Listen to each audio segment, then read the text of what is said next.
My name is Layla, and what I'm about to share with you isn't just a story. It's the moment my entire life flipped upside down. It all started with something as ordinary as a cup of coffee. But believe me, what was inside that cup, it was anything but ordinary. Let me take you back to the beginning. I'd been married to Daniel for 6 years. On the surface, we had a normal marriage. He worked long hours in finance. I managed a small boutique, and we lived in a modest suburban home. From the outside, people often said we looked perfect, but behind closed doors, the cracks had started to show. Daniel had grown distant. Conversations that once flowed easily now felt forced. He no longer looked at me the way he used to, and sometimes I caught him staring at me with something I couldn't quite place. Was it resentment or guilt? And then there was his sister, Claire. My sister-in-law was younger, bubbly, and the kind of person who could charm a room in seconds. She lived with us temporarily after a bad breakup. And while I wanted to be supportive, I couldn't ignore how Daniel lit up whenever she was around. He laughed more, talked more, and for the first time in a long time, I felt invisible in my own home. Still, I tried to brush it off. Families go through rough patches, I told myself. Marriages have ups and downs. But deep down, a knot of unease had started forming inside me, and it only grew tighter with time. One Sunday morning, Daniel surprised me. He walked into the kitchen with 2 steaming mugs of coffee. Normally, he never made coffee for me. I was always the one brewing it for both of us. So when he placed a cup in front of me, I smiled, touched by the rare gesture. "Here you go, Layla," he said softly, sliding the mug toward me. "Just the way you like it." Claire, sitting across the table scrolling on her phone, raised an eyebrow. "Wow. Daniel's being sweet this morning." She chuckled. "What's the occasion?" Daniel shot her a look, half playful, half serious. Can a husband do something nice for his wife? But as I lifted the mug to my lips, something stopped me cold. The smell. Now, I drink coffee every single day. I know the earthy aroma of beans, the warmth of cream, even the occasional hint of cinnamon or vanilla if I'm feeling fancy. But this wasn't coffee. Or at least, it wasn't coffee I'd ever smelled before. It was sharp, bitter, almost metallic, like medicine or worse, chemicals. My stomach twisted. I glanced at Daniel, who was watching me too closely, too intently. "Go on," he urged. "Try it. I made it special." Claire giggled, grabbing her own mug. Better drink it before he starts acting like a barista and charging us for it. And that's when it hit me, an instinct I couldn't ignore. Something was wrong. Very, very wrong. Without saying a word, I smiled faintly and casually set my mug down. Then, pretending to adjust the sugar bowl, I reached out and swapped mugs with Claire. She didn't even notice, still scrolling through her phone as she absent-mindedly sipped from what had originally been mine. Daniel's eyes widened for just a fraction of a second. Most people wouldn't have noticed, but I did. His jaw clenched, his shoulders stiffened, and for the first time in years, I saw fear flash across his face. That's when I knew. Whatever was in that coffee wasn't meant to make me feel good. It was meant to do the opposite. And Claire had just taken the first sip. My heart pounded, so loudly I could hear it in my ears. My palms went clammy, but I forced myself to stay calm, to keep my face neutral. If Daniel was watching me this closely, I couldn't let him see that I suspected anything. I had no idea what he'd done or why. But I knew one thing for sure. My life was no longer safe in the hands of the man I thought I knew. And the only way to survive was to outsmart him at his own game. Claire took another sip from the mug, my mug, and I swear my breath caught in my throat. My eyes flicked to Daniel. He wasn't watching Claire. He was watching me, watching my reaction. When I didn't touch the coffee, when I casually reached for a croissant instead, he shifted in his chair. He looked uneasy, like a magician whose trick hadn't gone according to plan. Claire, oblivious as always, licked foam from her lip. This is strong," she said. "Kinda bitter. What beans did you use?" Daniel forced a smile. "Just a new brand. Thought we'd try something different." I stared at him, my pulse thudding in my ears. Different. That word echoed inside me like an alarm. I excused myself soon after, claiming I had calls to make for the boutique. But instead of heading to my office, I crept upstairs, locked the bathroom door, and sat on the cool tile floor, my hands trembling. I replayed every detail in my head. The smell, his stare, that flicker of panic when I swapped the mugs. This wasn't paranoia. Something was happening. And if I was right, my husband had just tried to poison me. The rest of the day was a blur. I watched Daniel carefully, noticing things I'd brushed off before. The way he avoided my gaze, the way his phone buzzed, and he silenced it quickly, the hushed phone calls he took on the porch. That night, when he fell asleep, I crept out of bed and searched his office. My heart pounded so loudly I thought it might wake him. But I pushed through the fear. I checked drawers, file cabinets, even his laptop. Most of it was normal, until I found the small brown paper bag tucked inside a desk drawer. Inside was a bottle of pills. The label had been scratched off, but the smell was unmistakable. Bitter, metallic, exactly like the coffee. I nearly dropped it. My hands shook so badly I had to set the bag down. Why would my husband have this? Why would he put it in my coffee? Unless it wasn't about me. Unless it was about Claire. The thought sent chills down my spine. What if he hadn't been trying to hurt me at all? What if he wanted Claire out of the picture, and I just unknowingly delivered her the poison myself? No, that didn't make sense. He watched me too closely. He wanted me to drink it. I barely slept that night. My mind raced with possibilities, each one darker than the last. Was Daniel having an affair with Claire? Was he planning to get rid of me so they could be together? Or was it about money, insurance, something else entirely? The next morning, I decided to test him. I made coffee for all three of us, serving Daniel first. I slid his mug toward him and said casually, "Try it. Tell me if I got the sugar right." For a second, he froze. His hand hovered above the mug. Then, with a tight smile, he lifted it to his lips and took a sip. My stomach churned. He didn't gag. He didn't spit it out. But I saw the tension in his jaw, the way his throat bobbed hard as he swallowed. That was all I needed. Something was going on. And if I wanted the truth, I'd have to dig deeper.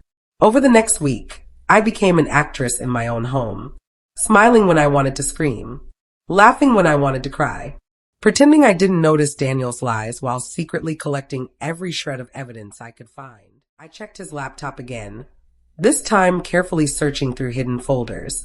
That's when I found it, a series of emails between him and an unknown contact. The subject lines made my blood run cold. Insurance policy confirmation, beneficiary change approval, final step, spousal consent form. I clicked them, my heart racing. The emails confirmed a life insurance policy on me, a policy worth $500,000. And just 2 weeks earlier, Daniel had changed the beneficiary from me to himself. I sat frozen in front of the screen, my breath coming in short gasps. My husband didn't just want me gone. He wanted to profit from it. And suddenly, everything clicked into place. The coffee, the pills, the watching, waiting, urging me to drink. He was planning to kill me. But here's the thing Daniel didn't know. I wasn't a naive little wife. I wasn't going to be his victim. If he wanted a game, then a game he would get. And I was going to play it better than he ever could. The night I discovered the insurance emails, I couldn't breathe. It felt like the walls were closing in. Like the home I'd built with Daniel was suddenly a cage. I lay in bed beside him, listening to his steady breathing, and every inhale he took felt like a dagger in my chest. This man, the man I loved, the man I trusted with my heart, was planning my death. Every time he shifted in his sleep, I flinched. Every time his arm brushed mine, I had to bite back the urge to scream. My brain screamed, get out, but my heart whispered, wait, don't rush. I wasn't ready to leave yet. Not until I had answers. Not until I had a plan. The next morning, I stared at myself in the mirror. My face looked pale, my eyes haunted. But beneath the fear, there was something else. Fire. Determination. I whispered to my reflection, you're not his victim. You're his reckoning. But first I needed control. I started small. Every time Daniel offered me food or drink, I declined with a smile. I'm cutting back, I'd say, or I'm not feeling hungry. I made sure to prepare my own meals, pour my own drinks, and quietly dispose of anything he tried to hand me. I could see the frustration building in his eyes, though he masked it with a grin. At the same time, I began documenting everything. The emails, the pills, the coffee incident. Every suspicious move he made went into a hidden journal I kept at the back of my boutique office. And then there was Claire. At first, I'd suspected she might be involved, maybe even the motive. But the more I watched, the more I realized she wasn't his partner. She was just a pawn. Daniel treated her with the same false charm he'd once used on me, distracting her with attention while plotting something far darker behind the scenes. One night, when Claire was out with friends, I followed Daniel. My hands trembled on the steering wheel as I trailed his car to a dingy little motel on the edge of town. My heart pounded as I watched him step out of the car, not alone. A woman slid out from the passenger side, laughing as he wrapped an arm around her waist. It wasn't Claire. It was someone else entirely. That's when the truth hit me like ice water. He wasn't just trying to get rid of me for the money. He already had someone new, someone younger, someone he wanted to build his next perfect life with, bankrolled by my death benefit.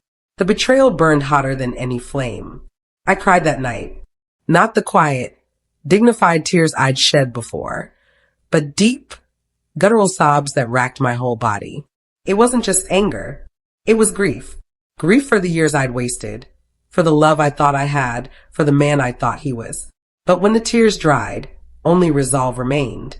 If Daniel wanted a game, I was done playing defense. It was time for me to strike back. I spent days planning. I researched poisons, disguises, even legal strategies. I talked discreetly with an old friend who worked in law enforcement, careful to frame my questions as story ideas for a novel I was thinking about writing.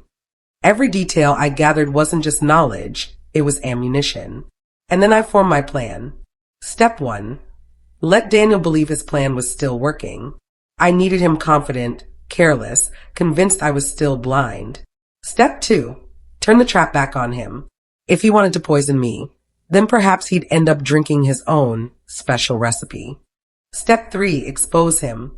Not just to me, not just to Claire, but to everyone. I wanted the world to see the truth about Daniel, the doting husband, the charming brother, the respectable businessman. The more I thought about it, the clearer it became. I didn't just want to survive. I wanted justice. I wanted revenge. And I was going to get it. The morning I decided to act, the house felt different. It wasn't the same ordinary quiet. It was a charged hush, like the air before a storm breaks. For weeks I'd been a careful, frightened woman. Now I was focused, deliberate. I knew what Daniel had tried to do, and I knew exactly how I wanted the truth to come out, not as a whisper in a corner, but as something that would remove the mask he wore so well. I began by putting every scrap of evidence in order. The pills, the coffee incident, the emails changing the beneficiary. Each piece went into a folder I labeled in my head as the case. I made copies and put them in 2 places. My boutique safe and a bank box with a trusted lawyer's name on it. I did not play the mad, vengeful wife on social media. I did not storm the house and scream. I worked like someone building a legal bridge, one firm, steady plank at a time. My first move was practical and small. Protect Claire and myself. Claire had touched the mug. She described the bitter, metallic taste and then shrugged it off.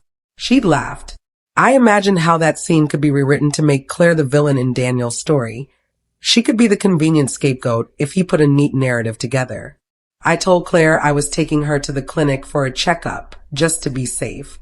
I drove her there with a smile that I had to force, and while they ran basic tests, I sat in the waiting room and called an old friend from the police department.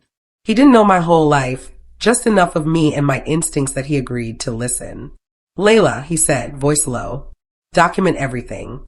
If there's any chance someone tampered with food or medication, you don't want to touch anything more than you have to.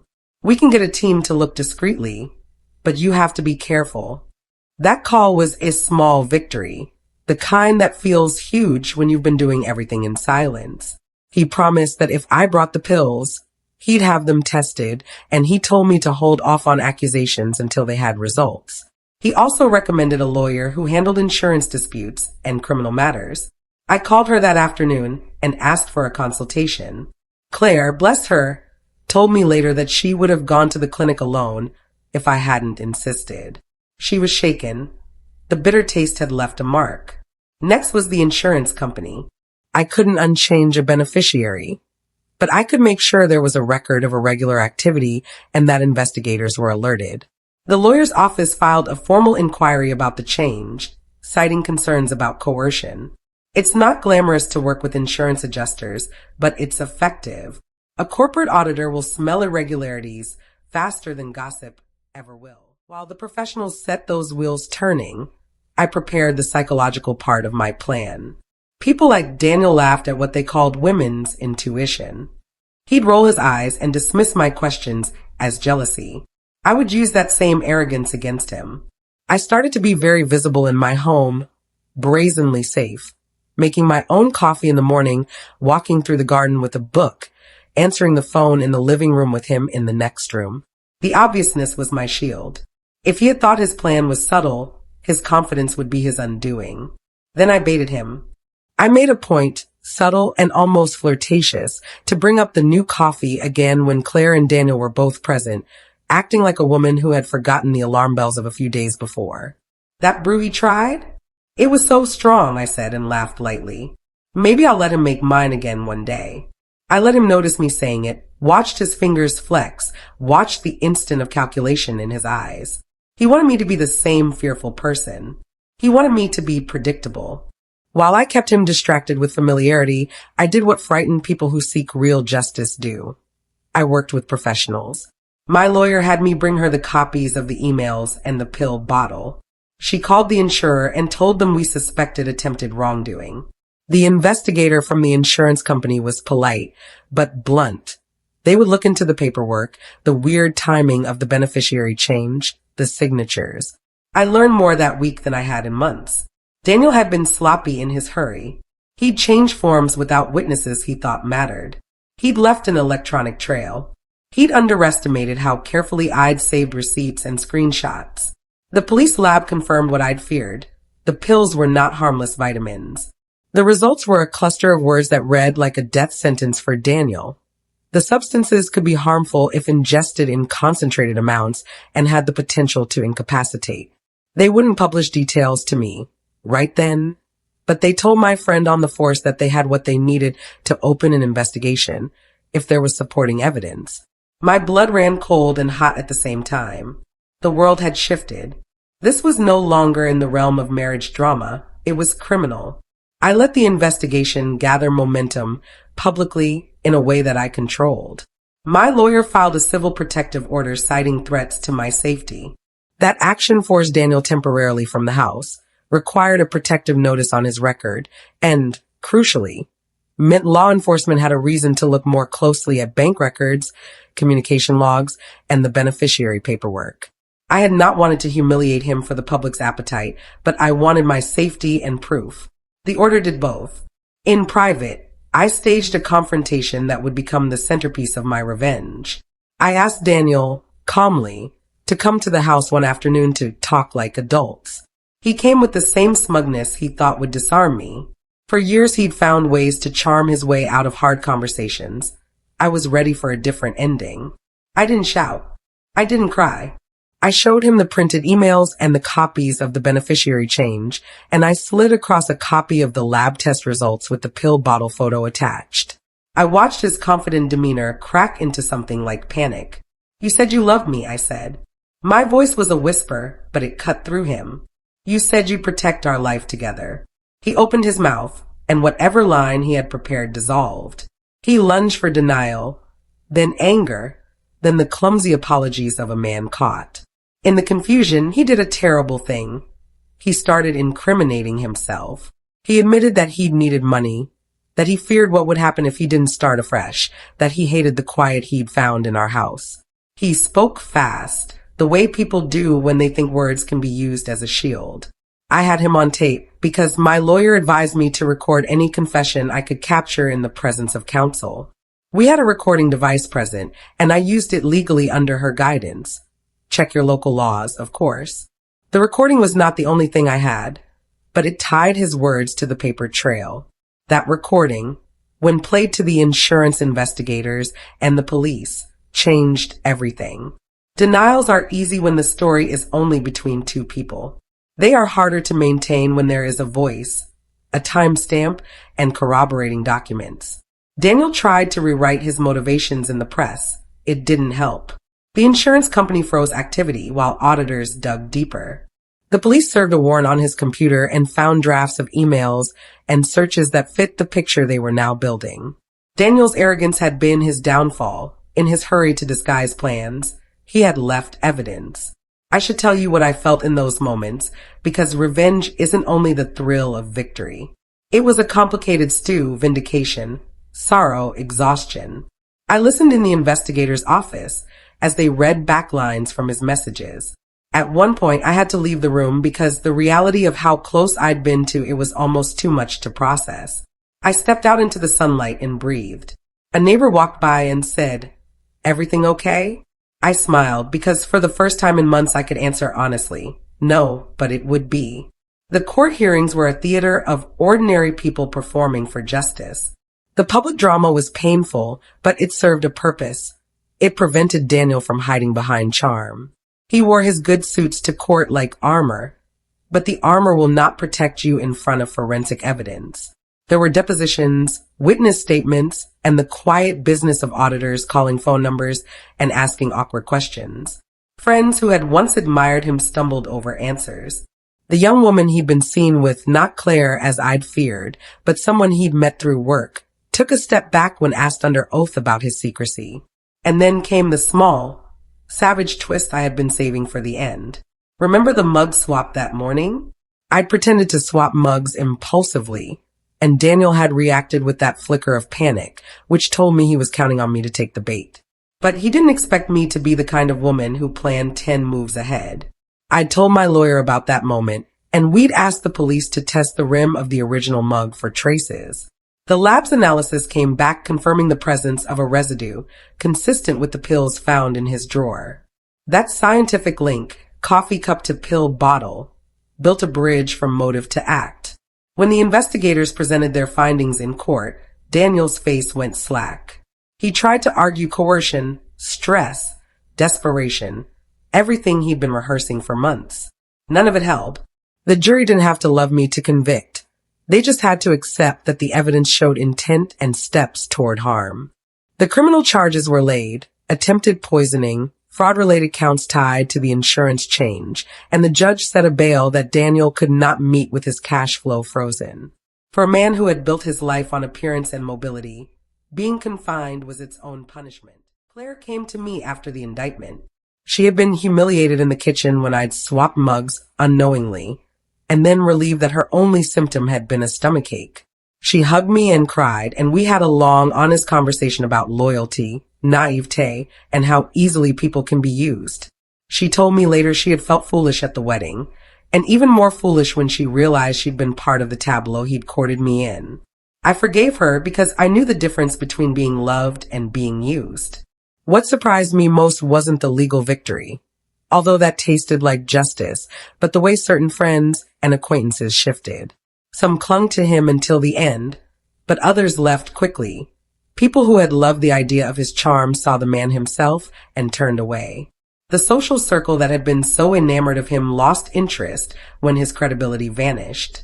He found himself repeatedly being told, politely but clearly, that he had squandered goodwill that cannot be purchased. There were smaller consequences too. The boutique's customers rallied. People I had served tea to for years brought cards and notes. The detective who'd helped me sent a quiet email saying, "You did the right thing, Layla." Those little acknowledgments stitched the ragged parts of my heart together. Daniel was convicted in a criminal court months later. The penalties were not only prison, but restitution orders and a declaration that any insurance proceeds would be blocked pending appeals. He tried every legal maneuver imaginable.